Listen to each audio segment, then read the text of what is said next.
बिस्मिल्लाहिर्रहमानिर्रहीम। अस्सलाम वालेकुम। मैं जकी अब्बास हूं। नाज़रीन, आज 16 जून है, पीर का दिन है और ईरान की जानिब से रात गए कयामत ढा दी गई है और एक से बढ़कर एक हमला किया जा रहा है। पिछले जुमा से लेकर आज के दिन तक ईरान की जानिब से 8 हमले किए गए हैं और पिछले हमले से अगला हमला 10 गुना बड़ा होता है। और रात गए तो तल अबीब और हैफा के अंदर हर तरफ आग थी, खंडरात के मंजर जो है वो दिखाई दे रहे थे। और फिर आयरन डोम डिफेंस सिस्टम, जितने भी इनके डेविड स्लिंग, एरो और फिर इसके साथ थर्ड एयर डिफेंस सिस्टम जो है वो मुकम्मल तौर पर नाकारा होते हुए दिखाई दिए और वो वहां से आगे से कोई कैपेसिटी शो करवाते ही दिखाई नहीं दे रहे थे। लेकिन अभी रात गए जो ईरान की जानिब से हमला किया गया, उसमें असलहा बनाने वाली फैक्ट्री राफेल कंपनी जो इनकी है, जो डेविड स्लिंग बनाती है, इनके एयर डिफेंस सिस्टम बनाती है, आयरन डोम बनाती है, थर्ड तो अमेरिकन है, तो ये वो तमाम तर डिफेंस सिस्टम बनाने वाली कंपनी, इसको जो है वो हिट किया गया है।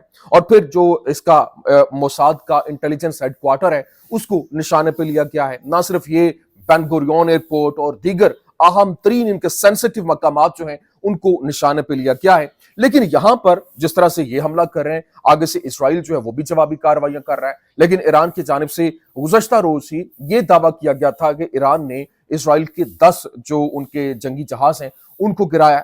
और इसके साथ साथ क्योंकि रात को जिस तरह से इनकी ऑयल रिफाइनरीज के ऊपर हमला हुआ, ईरान के ऊपर हमला हुआ, उसी तरह ने ईरान की जानिब से बाकायदा तौर पर जो इसराइल की ऑयल रिफाइनरी है उसको हिट किया गया। तो ये जो हमले हैं वो मजीद शिद्दत इख्तियार करते हुए दिखाई दे रहे हैं, जिसके बाद अमेरिका, जिसके बाद जो यूरोपीय ममालिक हैं वो भी परेशान और जंग बंद करवाने की कोशिशें हो रही हैं। लेकिन ईरान जो है वो रुकने का नाम नहीं ले रहा। लेकिन अभी ईरान की जानिब से जिस तरह से क्लेम सामने आया और बाकायदा तौर पर यूं कह लें कि ये कहा जा रहा है कि अगर ये पॉइंट ऑफ नो रिटर्न के ऊपर मामला चले जाते हैं तो उसके बाद इसराइल जो है वो ईरान के ऊपर एटमी हमला भी कर सकता है, मतलब जोहरी हथियारों का इस्तेमाल कर सकता है। तो यहां पर ये एक बहुत बड़ा दावा जो है वो सामने आया है। और ईरान के ऊपर अगर एटमी हमला होता है तो पाकिस्तान जो है वो इसराइल के ऊपर हमला करेगा। ये बाकायदा तौर पर एक बहुत बड़ा एक ब्रेक थ्रू हुआ है और यहां पर जो पाकिस्तान है उसकी एक जबरदस्त किस्म की एंट्री हुई है। क्यों? क्योंकि इस वक्त जो ईरानी जर्नैल है उसकी जानिब से बाज़ाब्ता तौर पर यह ऐलान किया गया और कहा गया है कि अगर ईरान के ऊपर हमला होता है तो पाकिस्तान की जानिब से उनको यकीन दहानी करवाई गई है कि अगर वहां पर एटमी हथियारों से हमला होता है तो पाकिस्तान इसकी जवाबी कार्रवाई के तौर पर आगे हमला करेगा। और अगर इस तरह से होता है तो पूरी दुनिया जो है वो बिल्कुल भी महफूज नहीं होगी। ये क्या मामला, किस तरीके से ये जंग जो है वो मजीद शिद्दत इख्तियार करती हुई दिखाई दे रही है और पूरी दुनिया के लिए खतरा बन चुका है, बल्कि यूं कहिए कि वर्ल्ड वॉर 3 उसका आगाज हो चुका है। कैसे, ये तमाम तर डिटेल्स वन बाय वन आपके सामने रखते हैं। अच्छा नाज़रीन, सबसे पहले मैं आपको बता दूं, देखें ईरानी फौज जो है उसकी जानिब से बताया गया कि हमने इसराइली रहनुमाओं और साइंसदानों के रिहायशी मकामात को निशाना बनाया। ईरानी मुसल्लह अफवाज के फौजी तर्जमान, जिसका नाम कर्नल रजा सयाद है, उन्होंने कहा कि गुज़श्ता चंद रातों में हमने हसास और अहम अहदाफ को निशाना बनाने में कामयाबी हासिल की, जिनमें फौजी और सिक्योरिटी मराकज, हुकूमत के फैसला साजी के मराकज और आपके जेरे जो कब्जा इलाकों में फौजी रहनुमाओं की रिहाइश गाहें जो है वो शामिल है। अब हमारे पास आपके तमाम अहम, हसास और अहम मकामात के बारे में मालूमात का एक मुकम्मल डेटाबेस मौजूद है। इसलिए हम आपसे गुजारिश करते हैं कि मुजरिमाना हुकूमत को आपको इंसानी ढाल के तौर पर इस्तेमाल करने की इजाजत नहीं दें। लेकिन इसराइली टीवी चैनल 11 ने बैत-याम और रहवोत जो इनका शहर है वहां पर तबाही के मनाजिर जो है वो वीडियो की शक्ल में दिखाए और ईरान की जो आला कमान है उसने एक बयान जो है वो जारी किया, जिसमें बताया गया कि हमारे पुराने मिसाइलों ने देखा कि उन्होंने तल अबीब में क्या कुछ किया। आप सब ने ये देखा कि कैसे हमारे जो पुराने मिसाइल थे वो वहां पर तबाही मचा रहे थे, लेकिन इसराइल को आज रात हमारे जदीद तरीन तकनीकी मिसाइलों का इंतजार करना पड़ेगा और वो क्या हाल मचाएंगे वो आने वाला वक्त आपको बताएगा। लेकिन ईरानी फारिस एजेंसी ने एक सोर्स का हवाला देते हुए कहा कि ईरान ने अभी तक फतेह 2 मिसाइल, सजील मिसाइल की जो नेक्स्ट जनरेशन है और खुरम शहर जो मिसाइल जिनके वॉरहेड्स का वजन जो है 2 टन है वो अभी तक इस्तेमाल नहीं हुए। और ये मिसाइल उन जदीद हथियारों में से हैं जिन्हें ईरान ने मुस्तकबिल में हमलों के लिए जखीरा करके रखा है। लेकिन यहां पर जो ईरान की जानिब से हमला किया गया, राफेल कंपनी जो कि इनकी एक अहम तरीन कंपनी 1948 में ये बनाई गई थी और अभी ये इनके एयर डिफेंस सिस्टम बनाती है, एरो, डेविड स्लिंग, आयरन डोम, उसको निशाने पे लिया गया। इनको खुफिया एजेंसी के हेडक्वार्टर के हवाले से उसको निशाने पे लेने के हवाले से खबरें सामने आ रही हैं। और फिर ना सिर्फ ये बल्कि अब ईरान के جو پاسداران انقلاب کے جو سابق کمانڈر ہیں اور ایکسپیڈنسی ڈسرنمنٹ کونسل کے موجودہ رکن بھی ہیں، جن کا نام ہے محمد محسن رسائی، انہوں نے کہا کہ ایران کے بہت سے ہتھیاروں کو ظاہر کرنا قبل از وقت ہے۔ کیوں؟ کیونکہ ہم اپنے خلاف جارحیت کو بڑھانے کے منظرنامے کے لیے خود کو تیار کر رہے ہیں، اور اگر جنگ جاری رہی تو پھر دنیا ہم سے وہ کچھ دیکھے گی جو اس نے پہلے کبھی نہیں دیکھا ہے۔ پھر عوام توقع کرتی ہے کہ ہم زیادہ طاقت کے ساتھ جواب دیں گے، لیکن یہ ضروری ہے کہ ہم حکمت کے ساتھ جنگ کا انتظام کریں۔ کل اور آج پیش آنے والے زیادہ تر واقعات کا تعلق ڈرون سے ہے، جنہیں دشمن نے مختلف طریقوں سے بعض گھروں کی چھتوں پر نصب کیا، جنہیں چالو اور وہاں دور سے مطلب اس کو ایکٹیویٹ کرنے کی کوشش کی جا رہی تھی، ان کو وہاں سے مینج کیا جا رہا تھا۔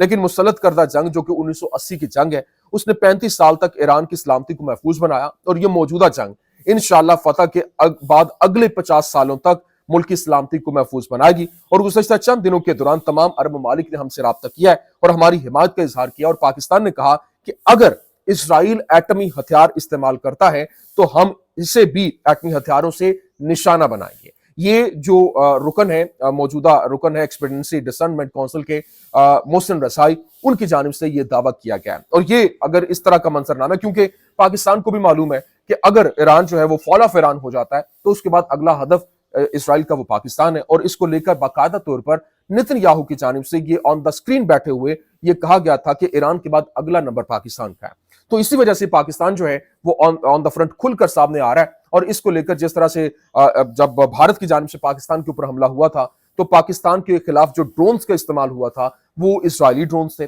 اسرائیلی بھرپور طریقے سے بھارت کو سپورٹ حاصل تھی۔ لیکن اب ایران کو جو ہتھیار مہیا کرنے کے حوالے سے، میسائل بھیجنے کے حوالے سے، ہر طرح کی سپورٹ مہیا کرنے کے حوالے سے جو پاکستان ہے وہ کھل کر سامنے آ رہا ہے، اور اس وقت کیونکہ اپنے سالمیت کا معاملہ تو یہاں پر اس کے علاوہ دوسرا کوئی آپشن بھی نہیں ہے۔ ابھی دوسری جانب جو تل ابیب ہے، بنی بریک ہے، پیٹا ٹکوا ہے، اور پردیس کاٹس، یہ ان کے علاقے نایوت، آیالون، یہ وہ شہر ہیں جہاں پر رات کے بہت برا امپیکٹ ہوا ہے، اور وہاں پہ جو ایرانی میزائل ہیں، 30 میزائلوں سے بھی حملہ ہوا، اور ان 30 میزائلوں نے پورے اسرائیل کے اندر کھلبلی مچا کے رکھ دی کہ ان کے جو ڈیفنس سسٹم ہے وہ اس طرح سے کاؤنٹر نہیں کر پائے، انٹرسپٹ نہیں کر پائے۔ لیکن پورے جو اسرائیل کے اندر وسیع الرٹس 6 منٹ تک جو ہے وہ جب تک ایرانی جو میزائل ہیں وہ آسمان پر نظر نہیں آئے، الارم سسٹم کو بھی ہیک کیا گیا، اور یہ حملہ ان کا جتنا بھی الارم سسٹم ہے اس کو ہیک کرنے کے بعد کیا گیا، جس کے بعد وہ وہاں پر بہت بڑے پیمانے کے اوپر ہلاکتیں، زخمی اور تباہی کے مناظر جو ہے وہ دکھائی دے رہے ہیں۔ لیکن اسرائیل نے باضابطہ طور پر جاری کشیدگی کے درمیان آنے والے جو ایرانی ڈرونز ہیں اور بیلسٹک میزائلوں کو روکنے میں مدد کے لیے بین الاقوامی مدد کی درخواست کی ہے۔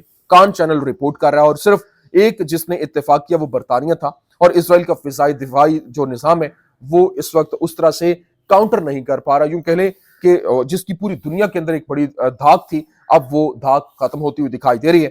لیکن ایکسیوس جو کہ امریکی اخبار ہے، اس کی جانب سے بتایا گیا کہ امریکی حکام کے مطابق ٹرمپ نے ایران کے سپریم لیڈر آیت اللہ علی خامنائی کے قتل کے اسرائیلی منصوبے کو روک دیا ہے۔ اور کیونکہ کل جس طرح سے خبر رپورٹ ہو رہی تھی کہ جو ڈرون ہے وہ آیت اللہ علی خامنائی کے گھر کے اوپر مارا گیا ہے، لیکن وہ محفوظ رہے کیونکہ وہ محفوظ مقام کے اوپر ہے۔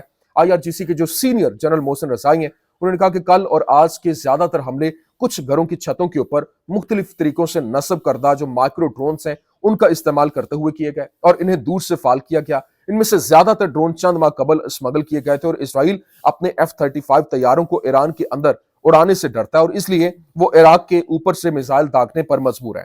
لیکن ابھی جو حالات ہیں وہ اتنی تیزی کے ساتھ بدل رہے ہیں۔ ابھی جو ایک خیال موازن ہے جو کہ ایرانی جرنلسٹ ہیں، ان کی جانب سے رپورٹ کیا گیا، اور انہوں نے بتایا کہ اس وقت سچویشن بہت تیزی کے ساتھ تبدیل ہو رہی ہے اور حالات بہت تیزی کے ساتھ بدل رہے ہیں۔ لیکن یہاں پر جو تقریباً 30 گھنٹے پہلے ایرانی انٹیلیجنس موساد کے حملے کا نمونہ قائم کرنے اور ایک اہم برتری حاصل کرنے میں کامیاب ہوئی، اور اس کی وجہ تہران میں حملہ ور ڈرون کی تیاری کے لیے کئی زیر زمین ورکشاپس کی دریافت ہوئی، اور یہ کامیکاز ڈرونز اور چھوٹے ڈرونز کے جھنڈ حالیہ دنوں میں صہیونی حکومت کی طرف سے استعمال کیے جانے والے جو اسٹرائک ہتھیاروں کے 80% کے اوپر مشتمل ہے، اور یہ پہلے معلوم نہیں تھا، اور اب یہ واضح ہے کہ دشمن کے حملے اتنے دردناک کیوں تھے۔ حملہ اندر سے آ رہا تھا، لیکن تہران اور اصفہان میں ہونے والی تباہی انہی چھپی ہوئی ورکشاپس کا نتیجہ ہے۔ تازہ ترین اعداد و شمار کے مطابق 90% असरात और तबाही का ताल्लुक बैरूनी हमले से नहीं बल्कि मुल्क की अपनी सरजमीन से मुनज़्ज़म ऑपरेशन से है। और इसराइल अपने इंटेलिजेंस चैनल्स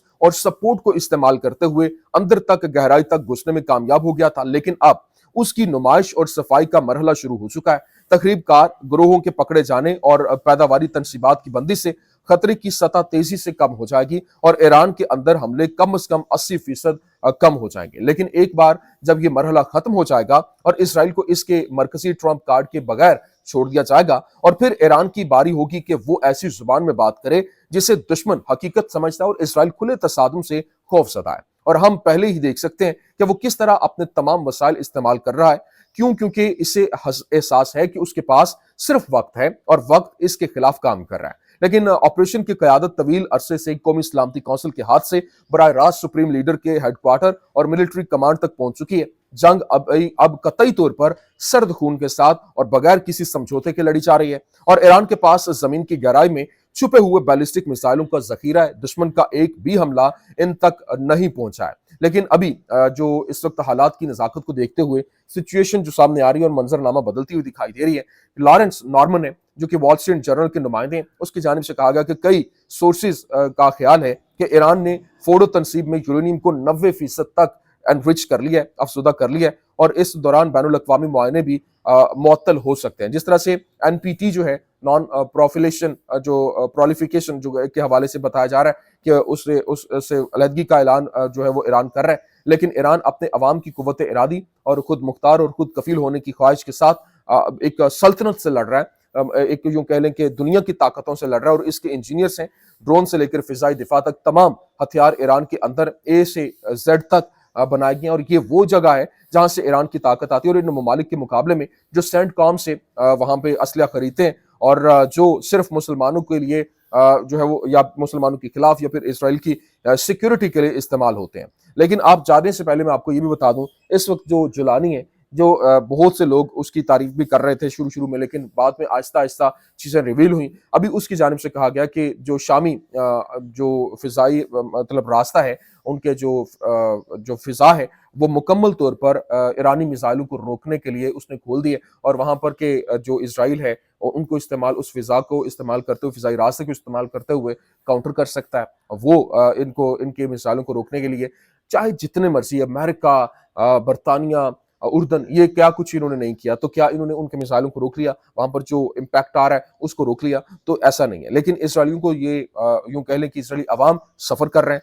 क्यों? क्योंकि वो बंकर्स में छुपे हुए और ईरान से स्ट्राइक्स को तेज करने का मुतालबा कर रहे हैं ताकि इन्हें नफसियाती दबाव और बेखाबी से निजात जो है वो मिल सके। लेकिन नेतन्याहू ने ट्रंप को यहां पर बेनकाब किया, जिसे ईरान की तवज्जो मबजूल कराने के लिए इस्तेमाल किया गया और ट्रंप ने ईरान के खिलाफ जो सरप्राइज के उनसर को हासिल करने में मदद की और अवामी तौर पर हमसे हमला न करने को कहा। कि मतलब जो अवामी सतह के ऊपर इसको यूं कह रहे थे कि जी हमला ना करो, लेकिन बैकएंड के ऊपर वो भरपूर इनके साथ जो है वो खड़ा दिखाई दे रहा। तो ये इस वक्त का जो सिनेरियो है वो कुछ अहम तरीन अपडेट्स मैंने कहा मैं आपके सामने रख दूं। जो भी लेटेस्ट अपडेट्स होंगी इंशाल्लाह वो भी आपके सामने रखेंगे। उम्मीद करते हैं वीडियो आपको पसंद आई होगी। पसंद आने की सूरत में लाइक कीजिए, शेयर कीजिए और हमारे चैनल को सब्सक्राइब करना मत भूलिएगा। शुक्रिया।